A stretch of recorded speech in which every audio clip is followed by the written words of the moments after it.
ವಿಚಾರವನ್ನ ಬೆಂಗಳೂರಿನ ಜನ ಯಾವ ರೀತಿ ಸ್ವೀಕರಿಸ್ತಾರೆ ಮಾತನಾಡೋಣ. ನಮ್ಮ ಜೊತೆಗೆ ಅತಿಥಿಗಳಿದ್ದಾರೆ. ಮೊದಲನೇದಾಗಿ ಸಾಮಾಜಿಕ ಕಾರ್ಯಕರ್ತೆ ನಾಗಮಣಿ ಜೊತೆಗಿದ್ದಾರೆ. ನಾಗಮಣಿ ಅವರೇ ನಮಸ್ತೆ, ಕಾರ್ಯಕ್ರಮಕ್ಕೆ ಸ್ವಾಗತ. ನಮಸ್ಕಾರ. ಇನ್ನು ಗೃಹಿಣಿ ರಜನಿ ಅವರು ನಮ್ಮ ಜೊತೆಗೆ ಇದ್ದಾರೆ. ರಜನಿ ಅವರೇ ನಮಸ್ತೆ, ಕಾರ್ಯಕ್ರಮಕ್ಕೆ ಸ್ವಾಗತ. ಹೇಗೆ ನೋಡ್ತೀರಿ ರಜನಿ ಅವರೇ, ಇಂಥ ಎಕ್ಸ್ಟ್ರೀಮ್ ಸ್ಟೆಪ್ನ ಅಗತ್ಯ ಇದೆ ಅಂತ ಭಾವಿಸ್ತೀರಾ? ಖಂಡಿತ ಇಲ್ಲ ಸರ್. ನೀವೇ ನೋಡಿ, ಈ ತರ ರಿವೆಂಜ್ ಕಾರ್ಯವೈಖರಿ ಸರಿ ಇದೆಯಾ ಅಂತ. ಈಗ ನಾವು ಅಷ್ಟೇ, ನಮ್ಮ ಮನೆ ಮುಂದೆ ಗುಂಡಿ ಇದೆ ಅಂತ ಹೇಳ್ಬಿಟ್ಟು ವಿಧಾನಸೌಧದ ಮುಂದೆ ಹೋಗಿ ಗುಂಡಿ ತೋಡ್ತೀವಿ ಅಂದ್ರೆ ಆಗತ್ತಾ? ಆಗಲ್ಲ. ಏನಕ್ಕೆ ಅವ್ರು ಯಾಕೆ ಈ ತರ ಮಾಡ್ತಾ ಇದ್ದಾರೆ, ಅವ್ರು ಕಸ ತಂದು ಹಾಕ್ತಾರ ಮನಸ್ಥಿತಿ ಏನಿದೆ ಅಂತ ತಿಳ್ಕೊಬೇಕು. ಫಸ್ಟ್ ರೂಟ್ ಕಾಸ್ ತಿಳ್ಕೊಬೇಕು. ಅದ್ರ ಬದಲು ತಗೊಂಡ್ ಹೋಗ್ಬಿಟ್ಟು ಅವ್ರ ಮನೆ ಮುಂದೆ ಹಾಕ್ತಿವಿ ಅಂದ್ರೆ ಇದು ಪರ್ಮನೆಂಟ್ ಸೊಲ್ಯೂಷನ್ ಅಲ್ವೇ ಅಲ್ಲ. ಜನ ಖಂಡಿತ ರೊಚ್ಚಿಗೆ ಹೇಳ್ತಾರೆ.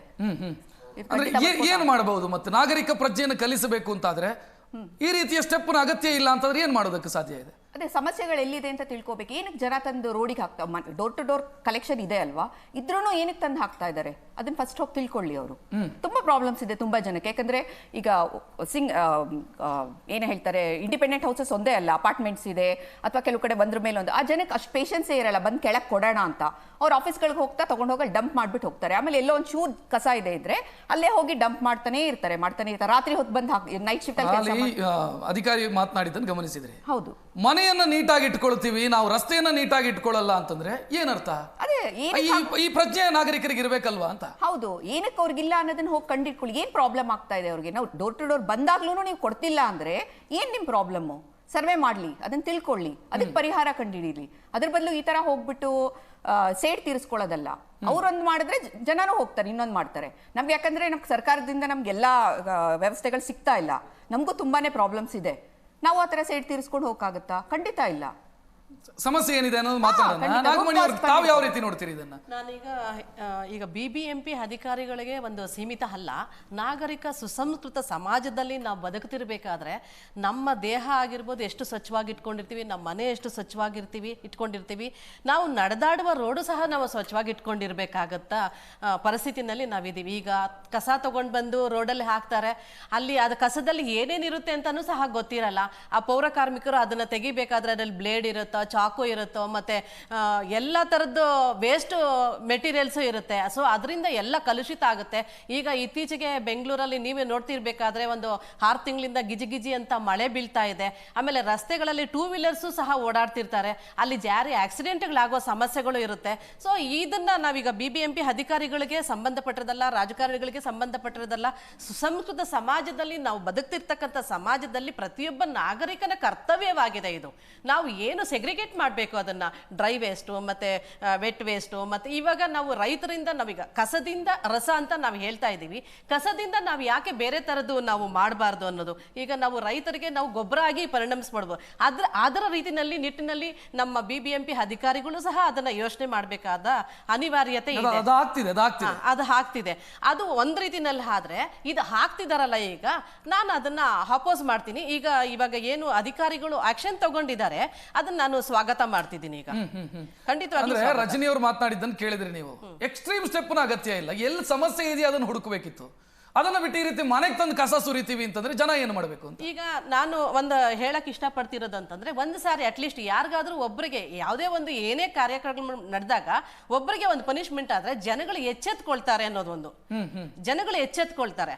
ಆಮೇಲೆ ಮಾಮೂಲಿ ಜನರು ಯಾರು ಆಗ್ತಾ ಇಲ್ಲ. ಈಗ ಕೆಲ್ಸಕ್ಕೆ ಹೋಗೋರು ಅವ್ರ ಪಾಪ ಅವರು ಮೇಡಮ್ ಹೇಳ್ದಂಗೆನೆ ಹಾಕ್ಬಿಟ್ಟು ಹೋಗ್ಬಿಡ್ತಾರೆ. ಸೊ ಅದು ಒಂದು ನಿರ್ದಿಷ್ಟವಾದ ಜಾಗ, ನಾವು ಇಂಥ ಟೈಮಲ್ಲಿ ಈ ಏರಿಯಾದಲ್ಲಿ ಅಂತ ಒಂದು ನಮ್ಗೆ ಪ್ರತ್ಯೇಕವಾಗಿ ಒಂದು ಗಾಡಿ ಒಂದು ನಿಲ್ಲಿಸಿ ಇಷ್ಟೊತ್ತಿಂದ ಇಷ್ಟೊತ್ತು ಒಳಗಡೆ ಒಂದು ಸಮಯ ನಿಗದಿ ಮಾಡಿದ್ರೆ ಅಲ್ಲಿ ಇಟ್ಬಿಟ್ಟು ಹೋಗ್ಬೋದು. ಬೇಕಾದ್ರೆ ನಾವು ಅಧಿಕಾರಿಗಳನ್ನ ಅದನ್ನ ರಿಕ್ವೆಸ್ಟ್ ಮಾಡಿದ್ರೆ ಅದು ಗಾಡಿಗಳು ಬೇಕಾದ್ರೆ ಅಲ್ಲಿ ನಿಲ್ಲಿಸಿದ್ರೆ ಹಾಕ್ಬಿಟ್ಟು ರೋಡಲ್ಲಿ ಹಾಕ್ಬಿಟ್ಟು ಈಗ ಬೇಕಾಗಿಲ್ಲ. ನಾಗಮಣಿ ಅವರು ಹೇಳಿದಂತ ಒಂದು ವಿಚಾರವನ್ನು ಗಮನಿಸಿ. ಅವ್ರು ಹೇಳ್ತಾ ಇದ್ದಾರೆ, ಪಾಠ ಕಲಿಬೇಕು ಅಂತಾದ್ರೆ ಇಂಥ ಸ್ಟೆಪ್ನ ಅಗತ್ಯ ಇದೆ. ಇಲ್ಲ ಅಂತಂದ್ರೆ ಹೆಂಗಾಗತ್ತೆ ಅಂತಂದ್ರೆ ನಾನು ಏನ್ ಮಾಡಿದ್ರು ನಡೆಯುತ್ತೆ, ಹೇಳೋರಿಲ್ಲ ಕೇಳೋರಿಲ್ಲ ಅಂತ ಆಗತ್ತೆ. ಈ ರೀತಿ ಮಾಡಿದ್ರೇನೆ ಬುದ್ಧಿ ಬರೋದು ಅಂತ. ದಂಡಂ ದಶಗುಣಂ ಅಂತ ಮಾಡ್ತಾ ಇದ್ದಾರೆ, ಮಾಡ್ಲಿ ಇದು. ಬಟ್ ತುಂಬಾ ದಿನ ನಡೆಯಲ್ಲ ಇದು. ಯಾಕಂದ್ರೆ ನಾಗರಿಕರ ಕಡೆಯಿಂದನೂ ಅದೇ ತರ ಪಾಠ ಬರುತ್ತೆ ಸರ್ಕಾರಕ್ಕೆ. ಅದರ ಬದಲು ನೋಡಿ, ಈಗ ಒಂದೊಂದು ಪ್ರದೇಶದಲ್ಲಿ ಬೇರೆ ಬೇರೆ ತರವಾದ ಪ್ರಾಬ್ಲಮ್ಸ್ ಇದೆ. ಈಗ ಪಾಪ್ಯುಲೇಷನ್ ಡೆನ್ಸಿಟಿ ಎಲ್ಲಿ ಜಾಸ್ತಿ ಇದೆಯೋ ಅಲ್ಲೊಂಥರ ಇದೆ, PGಗಳಿರೋ ಕಡೆ ಒಂಥರ ಇದೆ, ಕೆಲವು ಕಡೆ ಜಾಸ್ತಿ ಕಸ ಪ್ರೊಡ್ಯೂಸ್ ಆಗ್ತಾ ಇದೆ. ಸೊ ಸರ್ಕಾರ ತಿಳ್ಕೋಬೇಕು, ಇಲ್ಲಿ ನಾನು ಬೇರೆ ತರ ಪ್ಲಾನ್ ಮಾಡಬೇಕು, ಇಲ್ಲಿ ನಾ ಬೇರೆ ತರ ಪ್ಲಾನ್ ಮಾಡಬೇಕು ಅಂತ. ಸೊ ಅವ್ರು ಹೋಗಿ ಸರ್ವೆ ಮಾಡಲಿ, ನಾಗರಿಕರಿಂದ ತಿಳ್ಕೊಳ್ಳಿ ಏನ್ ನಿಮ್ಗೆ ಆಗ್ತಾ ಇದೆ, ಯಾಕೆ ಹೀಗೆ ಮಾಡ್ತಾ ಇದ್ದೀರಾ ಅಂತ ತಿಳ್ಕೊಳ್ಳಿ. ದಿನ ಬೆಳಗಾದ್ರೆ ನಂದು ಅದೇ ಕತೆ. BBMP ಅವ್ರ ಹತ್ರ ದಿನ ಜಗಳ ಆಡ್ತೀನಿ, ಬಟ್ ಇಲ್ಲಿವರೆಗೂ ಯಾವ ಪ್ರಾಬ್ಲಮ್ ಸಾಲ್ವ್ ಆಗಿಲ್ಲ. ಸೊ ಈಗ ನಾನು ಜನರಲೈಸ್ ಮಾಡ್ತಾ ಇಲ್ಲ, ಕೆಲವರಿಗೆ ಅವ್ರದ್ದೇ ಪರ್ಟಿಕ್ಯುಲರ್ ಪ್ರಾಬ್ಲಮ್ಗಳು ಇರ್ಬೋದು. ಬಟ್ ಎಷ್ಟೋ ಸಲ ರಾತ್ರೋರಾತ್ರಿ ಈ ರೀತಿ ತಂದು ಕಸ ಎಸಿತಾರೆ ಅಂತಂದ್ರೆ ಅದಕ್ಕೆ ಕಾರಣ ಏನು ಅಂತಂದ್ರೆ ಮೈಗಳ್ಳತನ. ಮನೆ ಬಾಗಿಲಿಗೆ ಬರುತ್ತೆ ಗಾಡಿ, ನನಗೆ ಇಳಿದು ಹೋಗೋದಕ್ಕೆ ನನಗೆ ಆಗಲ್ಲ ಅನ್ನೋ ಕಾರಣಕ್ಕೆ ಸಿಕ್ಕಲ್ ತಂದು ಎಸೆಯೋದು. ಖಂಡಿತ ಇಲ್ಲ ಸರ್. ಒಬ್ಬೊಬ್ರಿಗೆ ನಾ ಹೇಳಿದ್ದಲ್ಲ, ಒಬ್ಬೊಬ್ರಿಗೆ ಒಂದೊಂದು ಪ್ರಾಬ್ಲಮ್ ಇದೆ. ಕೆಲವರು ನೈಟ್ ಶಿಫ್ಟ್ ಅಲ್ಲಿ ಕೆಲಸ ಮಾಡೋರು ಇದ್ದಾರೆ, 5:30 6 ಗಾಡಿ ಬರುತ್ತೆ, ಕೆಲವರು ಎದ್ದೇ ಇರಲ್ಲ. ಎಷ್ಟು ರಾತ್ರಿ ಹೊತ್ತು ಎಷ್ಟೋ ತನಕ ಕೆಲಸ ಮಾಡೋರು ಇರ್ತಾರೆ, ಎದ್ದೇ ಇರಲ್ಲ. ಅವ್ರು ಕೆಳಗೆ ತಗೊಂಡ್ಬಂದಿಟ್ರೆ ಅದನ್ನ ನಾಯಿಗಳೆಲ್ಲ, ನಾಯಿ ಇಲಿ ಹೆಗ್ಣ ಎಲ್ಲ ತುಂಬಾ ಗಲೀಜ್ ಮಾಡುತ್ತೆ.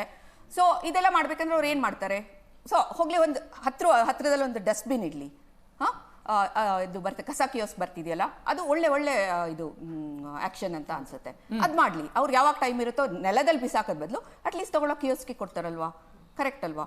ಅದನ್ನ ಎಲ್ಲ ಪ್ರದೇಶಗಳಲ್ಲೂ ಮಾಡ್ಲಿ. ಅದು ಈಗ ಬೆಂಗಳೂರಿನ ಜನ ಎಲ್ಲರನ್ನ ನಾನು ಒಂದೇ ತಕ್ಕಡಿಯಲ್ಲಿ ಇಟ್ಟು ಮಾತಾಡ್ತಾ ಇಲ್ಲ. ಬೇರೆ ಕಡೆಗೆ ಹೋದ್ರೆ ಸರಿ ಇರ್ತಾರೆ, ವಿದೇಶಕ್ಕೆ ಹೋದ್ರೆ ಸರಿ ಇರ್ತಾರೆ, ಅಲ್ಲಿನ ನಿಯಮಗಳನ್ನ ಪಾಲಿಸಬೇಕು, ಇಲ್ಲ ಅಂತಂದ್ರೆ ಲಕ್ಷಗಟ್ಟಲೆ ಫೈನ್ ಬೀಳುತ್ತೆ. ಬೆಂಗಳೂರು ಅಂತ ಆದಾಗ ನನಗೆ ಹೆಂಗ್ ಮಾಡಿದ್ರು ಆಗತ್ತೆ, ಎಲ್ಲಿ ತಂದು ಎಸೆದ್ರು ಆಗತ್ತೆ. ಈ ಮನಸ್ಥಿತಿ ಕಡಿವಾಣ ಹಾಕಬೇಕು ಅಂತಂದ್ರೆ ಮತ್ತೆ ಏನ್ ಮಾಡೋದಕ್ಕೆ ಸಾಧ್ಯ? ಒಂದು ಸ್ಥಳೀಯ ಆಡಳಿತ, ಸರ್ಕಾರ ನಾಗರಿಕ ಪ್ರಜ್ಞೆನ ಅವ್ರು ಬೆಳೆಸಬೇಕು, ಅದಕ್ಕೆ ಅವ್ರ ಆಕ್ಷನ್ಸ್ ತಗೋಬೇಕು, ಜನನ್ ಬ್ಲೇಮ್ ಮಾಡೋದಲ್ಲ. ಯಾಕೆ ಜನ ಮಾಡ್ತಿದ್ದಾರೆ ಅಂತ ತಿಳ್ಕೊಳ್ಳಿ, ಹೋಗ್ಲಿ. ಮನೆಯಲ್ಲಿ, ಸ್ಕೂಲ್ಗಳಲ್ಲಿ, ಮನೆಯಲ್ಲಿ ಎಲ್ಲ ಮಕ್ಕಳಿಗೆ ನಾಗರಿಕರಿಗೆ ನಿರಂತರವಾಗಿ ಅವರು ಪಾಠ ಅಂದ್ರೆ ಏನ್ ಹೇಳ್ತಾರೆ, ಎಜುಕೇಟ್ ಮಾಡ್ತಾನೆ ಇರಬೇಕು. ಅಂದ್ರೆ ಯಾವ್ದೋ ಜಯಂತಿ ಇದೆ ಇವತ್ತು ಒಂದಿನ ಮಾಡಿದೆ ಹಾಗಲ್ಲ, ನಿರಂತರವಾಗಿ ನಡೀತಾನೆ ಇರ್ಬೇಕದು, ಅವ್ರಿಗೆ ಹೇಳ್ಕೊಡ್ತಾನೆ ಇರಬೇಕು. ಅಂದ್ರೆ ಇಬ್ರು ಸೇರ್ಕೊಂಡು ಸಹಕಾರ ಇರಬೇಕು, ನಡೀತಾನೆ ಇರ್ಬೇಕಿದು. ಈಗ ಮೇಡಮ್, ಈಗ ನಾನು ಹೇಳ್ತಾ ಇದ್ದೀನಿ, ಏನು ಇವಾಗ ಈಗಿನ ಸಮಾಜದಲ್ಲಿ ಅವೇರ್ನೆಸ್ ಇರೋ ಜನ ಭಾಳಷ್ಟಿದ್ದಾರೆ.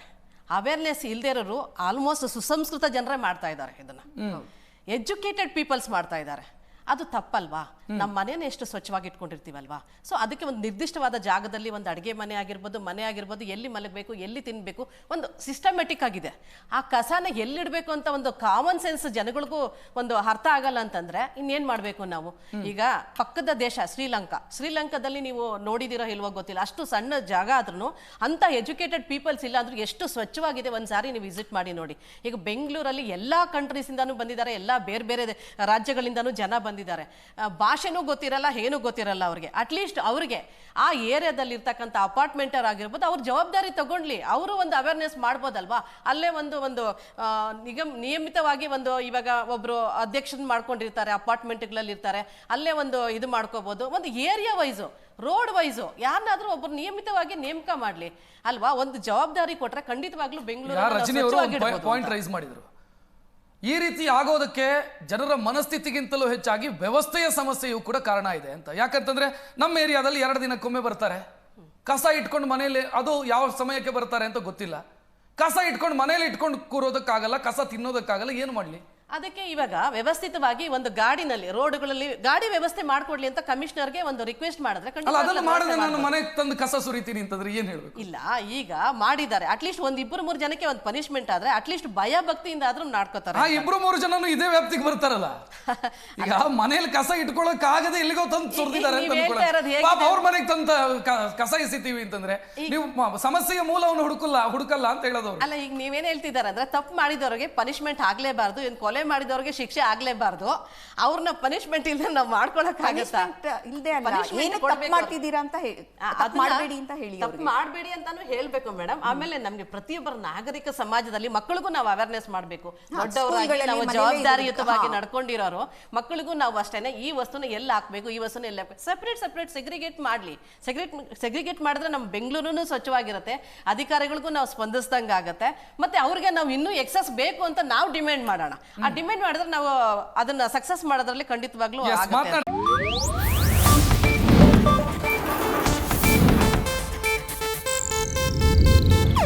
ಇದು ಏಷ್ಯಾನೆಟ್ ನ್ಯೂಸ್ ನೆಟ್ವರ್ಕ್ ಪ್ರಸ್ತುತಿ.